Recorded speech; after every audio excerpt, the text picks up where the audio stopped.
Waalaikumsalam warahmatullahi wabarakatuh. Perkenalkan, saya Bro Faiskal Nabil dari kelas 12A dan saya Hendra Erlambang. Saya Brahma. Saya Angga Jawan. saya Warga Jawan. Kami dari kelompok 5 dengan tugas PKWU, kami membuat kerajinan tangan berupa taplak ekoprint. Di sini kami akan mempresentasikan laporan dari tugas praktikum ini.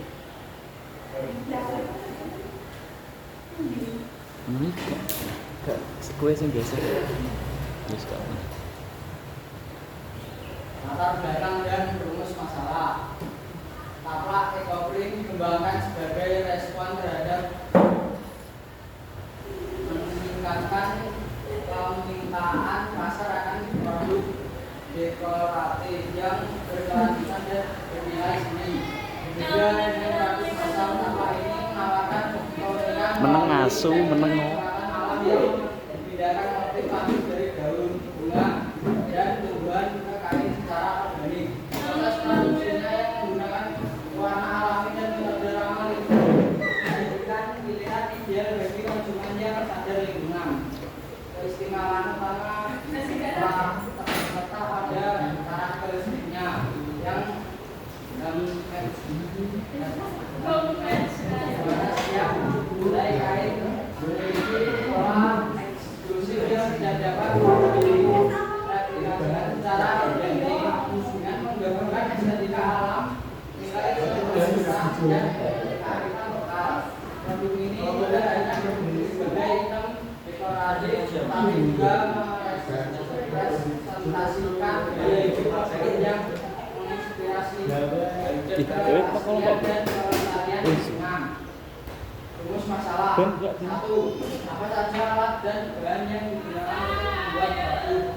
2. Bagaimana cara membuat produk? 3. Berapa total biaya yang dikeluarkan untuk membuat produk? 4. Aplikasi yang digunakan untuk mendesain kemasan produk.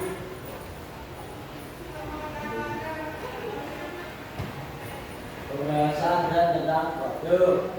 Nama produk taplak ekoprint.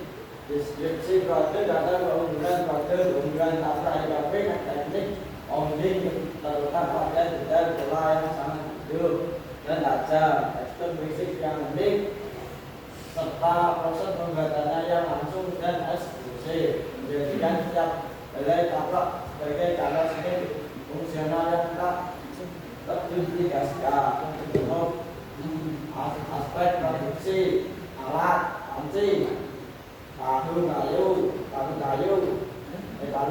plastik, setrika, ember, tawas, gamping, kain, mori 110 kali 110 cm, daun secukupnya. Langkah pembuatan. 1. Menyiapkan alat dan bahan. 2. Rencanakan cara melakukan dan zoom untuk fiksasi selama 5 menit dalam ember. 3. Lanjut berendam kembali dengan larutan air dan tawas juga selama 5 menit dalam ember. 4. Lalu keringkan kain. 5. Setelah kain kering, susun pola daun dan bunga untuk motif yang diinginkan. 6. Setelah pola tersusun, rapi tutup seluruh bagian dengan plastik di atasnya. Lanjut dengan memukul menggunakan palu kayu secara merata. 8.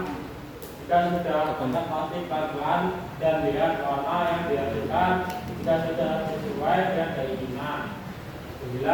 Diamkan kain selama 15 menit agar warna pigmen lebih terserap, lalu hilangkan sisa daun yang menempel. 10. Kemudian lanjut dengan tahap fiksasi seperti semula agar warna terkunci. 12. Lalu bilas taplak dengan air bersih, lanjut dijemur sampai kering. 11. Langkah terakhir, setrika kain agar kain terlihat lebih bagus dan rapi.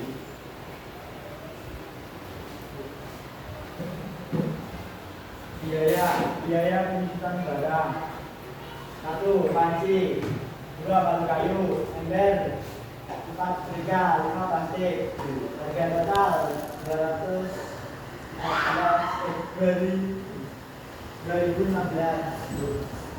Itu harus dihapus.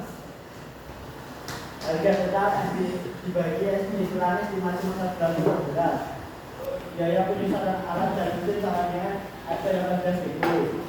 Biaya tetap 1. Biaya penyusutan alat. 2. Air 3 listrik. Harga total sebulan 48.000. Harga total sebulan dikurangi berapa kali produksi dalam 1 bulan. 4 kali produksi. Harga total 1 kali produksi sama dengan 12.000. Biaya tidak tetap variable cost.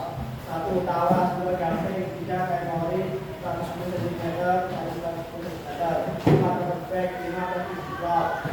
Harga total 1 kali produksi sama dengan 33.500. Biaya 1 bulan kemudian 33.500 dikali 4 sama dengan 134.000.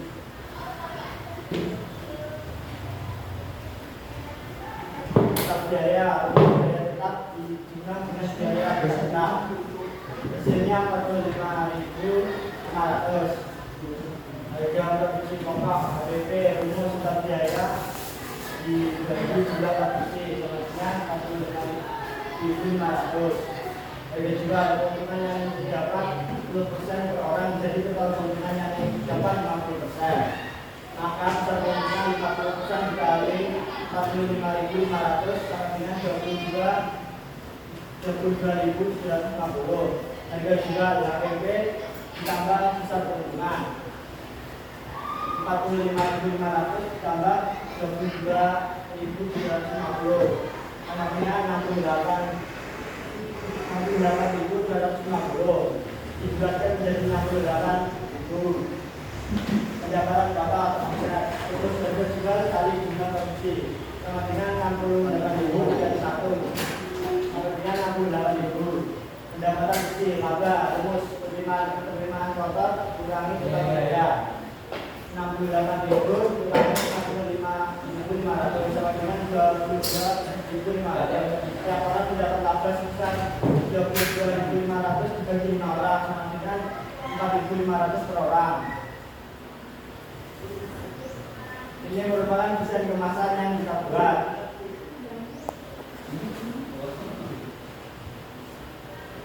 Ini hasil produk yang kami buat sama-sama. Kemudian yang terakhir adalah bab 3, berisi kesimpulan, kendala dan saran. Kesimpulannya yaitu adalah Tamsa Eco-Print ini tergolong jenis produk seni dengan teknik pembuatan yang sederhana dan tidak terlalu rumit. Bahan yang menjadi pewarna yaitu dari daun dan bunga, sehingga biaya produksi tergolong rendah, serta proses pembuatan tidak terlalu lama. Biaya total dalam satu kali produksi yaitu 45.500. Kami menjual produk kami seharga Rp68.000 dan aplikasi yang digunakan untuk mendesain kemasan produk yaitu aplikasi Canva. Kendalanya yaitu ada keterbatasan alat, kendala cuaca, pembagian tugas kelompok, warna dari produk yang sudah luntur, atau kemudian yang terakhir adalah teknik molding yang memakan banyak waktu daripada teknik khusus. Sarannya dari kelompok kami sendiri yaitu adalah pengemasan yang ramah lingkungan, uji ketahanan warna, perbaiki dengan teknik molding, dan yang terakhir yaitu pemilih daun yang segar dan berpigmen kuat. Itu saja yang bisa disampaikan oleh kelompok kami. Apabila ada pertanyaan, kami persilakan. Saya ingin bertanya. Salah satu kendala Anda adalah pembagian tugas kelompok. Bagaimana cara Anda mengatasi pembagian tugas kelompok yang kurang merata? Cara dari saya dan teman-teman adalah saling mengingatkan, terutama ketika ada salah satu teman kita yang tidak hadir dalam proses pembuatan. Kami memberikan denda kepada yang bersangkutan, kemudian juga memberikan tugas yang ekstrim untuk menggantinya. Itu saja. Tidak ada yang bertanya lagi. Terima kasih atas perhatiannya. Apabila ada salah kata, wassalamualaikum warahmatullahi wabarakatuh. Waalaikumsalam warahmatullahi wabarakatuh.